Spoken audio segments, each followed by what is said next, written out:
Wait, why have gas prices exploded upwards so quickly in the past few weeks? Geography and Economics has an answer. On February 28th, the United States, in coordination with Israel, launched military strikes against Iran with the reported purpose of ending its nuclear program, though it was supposedly obliterated last summer.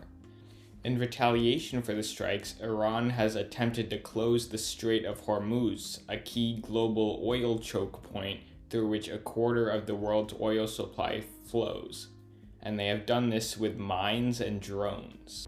Though Iran has theoretically opened the strait to all ships except for American and Israeli ones, all ships, including those from China, who are a key Iranian ally, are too scared to go through the strait because they have no insurance anymore, and a loss of the ship would be catastrophic for these oil companies. Still though, you can see by this map that oil traffic has significantly decreased.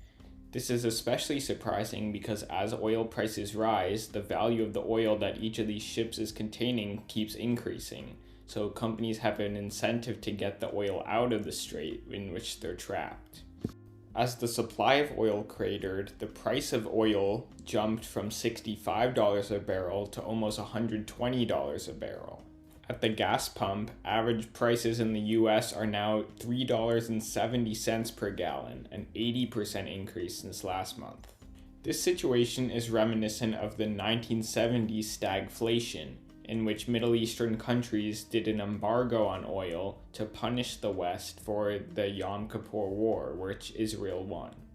During stagflation, there is a negative supply shock, which means that the supply of something like oil, key resources, drops significantly.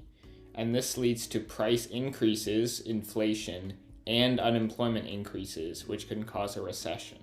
Unemployment increases because there's less output in the global economy. This is the worst scenario in macroeconomics because of inflation and unemployment, and it can lead to long-term economic pain. The oil crisis today, however, may be even worse than the 1970s. In the 1970s, 7% of the world's oil was affected. Today, it's more than triple that. Many sources have called this the biggest oil disruption in history. Of course, there's no way of knowing when the oil price will return to normal and supply will resume. President Trump doesn't seem too concerned though, as he asserts that Israel and the US completed their mission and have won the war.